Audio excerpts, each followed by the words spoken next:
Hello and welcome. You're watching Business Plus. As a part of our ongoing coverage on budget, the union government, remember, has started the budget making process and is expected to focus on women's welfare with at least a 30% year-on-year jump in gender budgeting in line with the September 2023 Delhi Declaration under G20's India presidency. As per various newspaper reports, the Modi government, remember, has gradually raised the total gender budgeting amount, the amount for the schemes related to women across ministries, to 2.23 lakh crore rupees as of the budget of 23-24, from less than 1 lakh crore rupees about 10 years ago. There is a renewed focus on gender budgeting following inclusion of gender issues in the G20 New Delhi's declaration on 9th of September 2023, the enactment of the Nari Shakti Adhiniyam, the Women's Reservation in Parliament and State Assemblies Bill, and the mention of the inclusion of Finance Minister,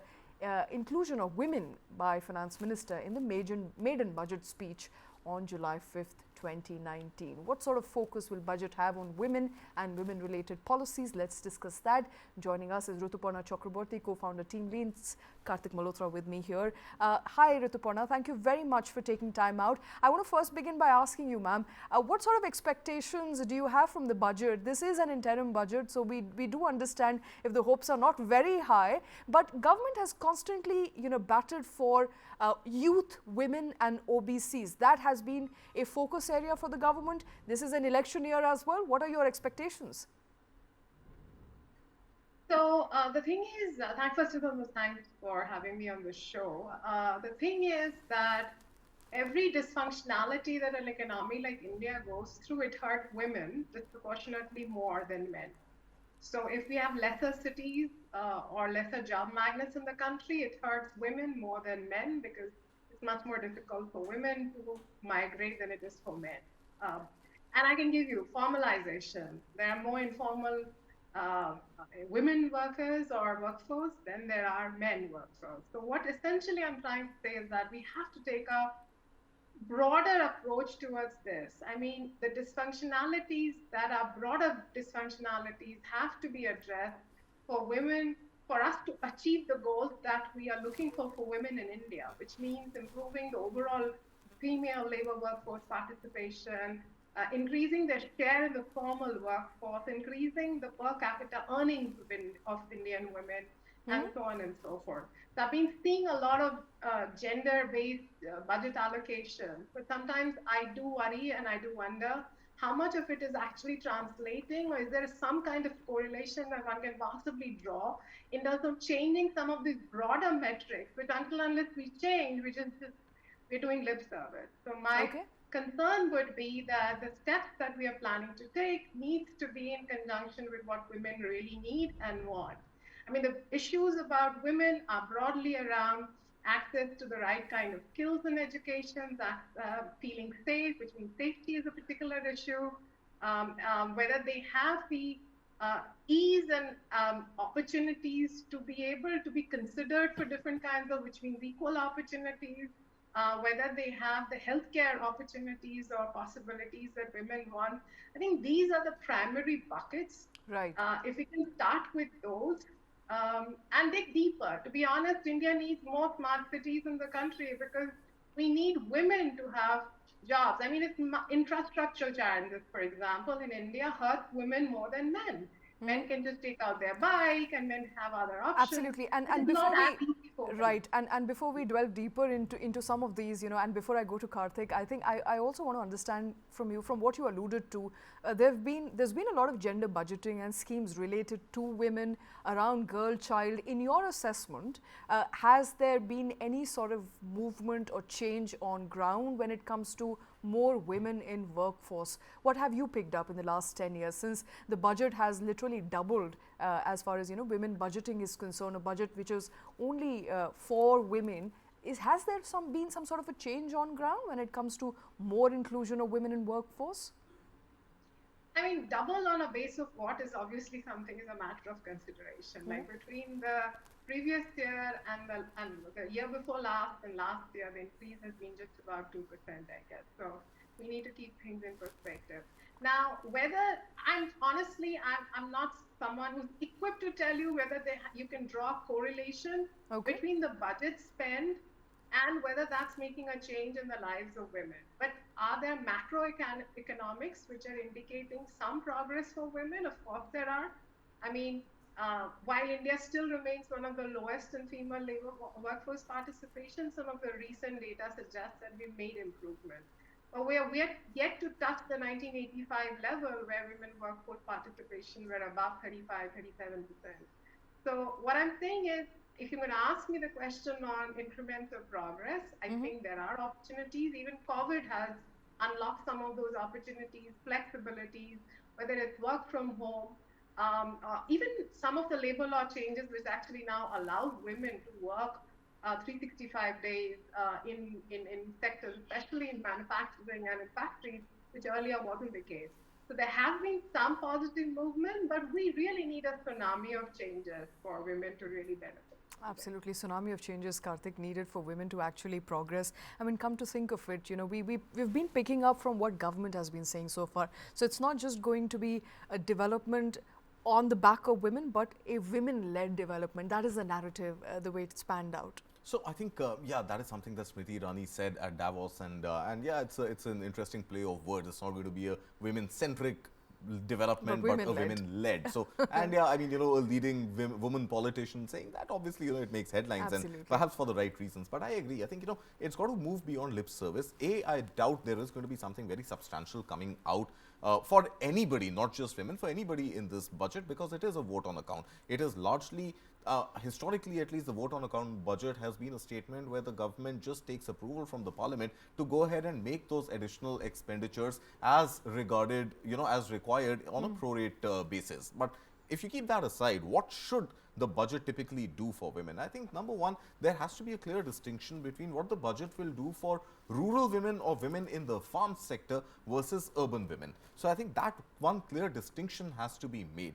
It cannot be a budget where you're only looking at doubling the income of women farmers or women landowners in the farm sector. It should not be, you know, an extension of or some sort of a greater allocation towards the Mahila saving schemes, you know, the certificate so beyond financial on which you can invest about 2 lakh rupees Absolutely. once in every 2 years. So I think it'll have to go beyond that. I think at some level it is required that the Indian government and the finance minister become a little creative with the way we approach the problems that we want to solve. And for that, I think the biggest problem that we need to solve has to be identified, which to my mind is girls dropping out of school.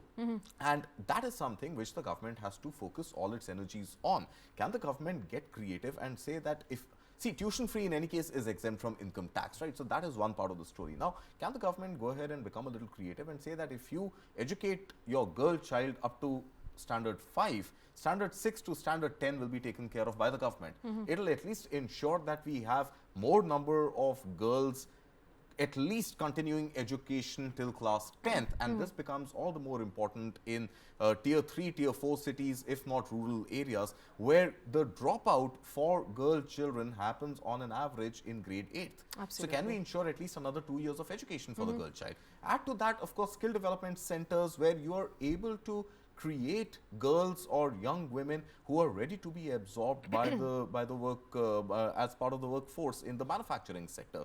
ITIs, for some reason, have more participation from boys than from girls. So I think at some level we have to fundamentally get creative with how do we improve enrollment into education, how do we ensure that education is sustained over longer periods of time. Add 2 years, 2 years, 2 years every year, you will, you know, within 5 years, 6 years, be in a situation where girls are graduates and become more employable. And at the third level, of course, it is about these male-dominated sectors like manufacturing, where women should definitely you know, enter and literally break the iron ceiling there. All right, break the irons instead, very, very creatively, not the glass ceiling, break the iron ceiling. Rituparna, you know, Kartik, I think, has very beautifully divided it, women-led development, but, you know, how do you really begin? You begin with schooling, you then go to dropouts, then you then go to skill development, you ensure proper sanitary hygiene, then you also ensure women in workforce and women who have dropped out of workforce allow them to have a room to come back, and perhaps those would be, and that is how you would be able to allow more women to flourish in economy. What according to you, ma'am, should be the key focus areas for the government this year? What are the biggest challenges that women are facing today? All of the above, of course, are important. But interesting aspect about India and education, the women in India.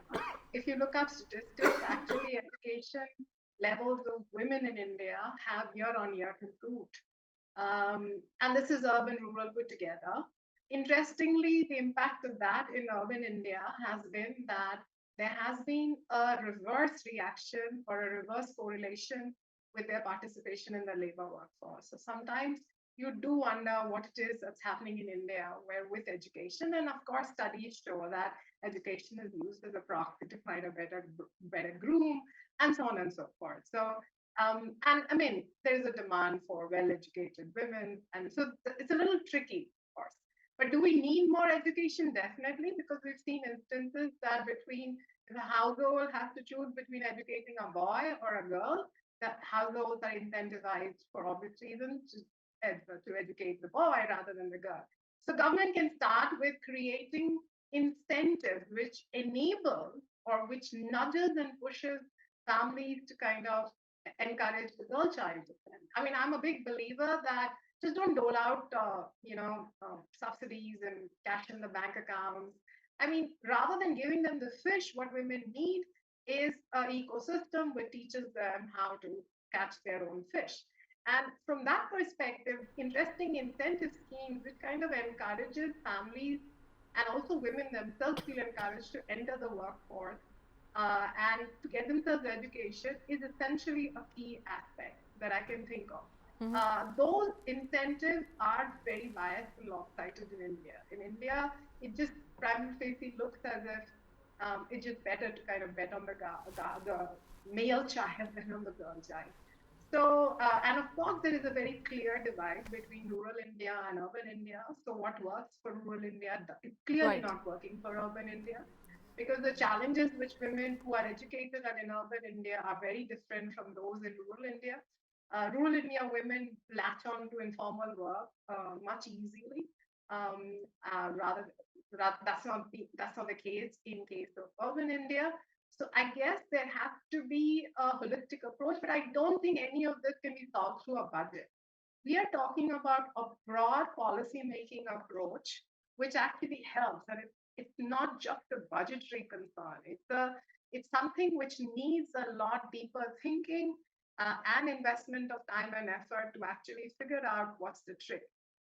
Yes, of course. I mean, the budget can actually announce incentives which for specific skill set, for example. If STEM is one area where we need more women, manufacturing and diploma holders, for example, needs more women who are skilled, then can we come out with creative incentive policies which encourages them to kind of be there? So even if it's in terms of incentives to get skilled, or when they join the workforce, are Couldn't there agree more special? with you. There is obviously room to get creative, and I think just one point I'd like to add in the interest of time here, Shweta, if you'll allow me, is that we have still at some level achieved some degree of success when it comes to financial inclusion. I think the next logical step from here has to be financial empowerment, and how I define that is how can you make sure that women in India don't just own bank accounts but are actually empowered to also have the first name on the properties that they buy, jointly perhaps with their husbands, to own more cars on their own names, not just husbands buying cars which women could drive as well. I think that entire gender divide between ownership and empowerment, or inclusion and empowerment and equity, has to come. Absolutely. So make acquisition of houses more attractive for women, offer them an even better interest rate if they are the first owner, reduce the registration fee on houses which are registered on names of women, give a road tax concession or give any other incentive to women who go ahead and buy cars.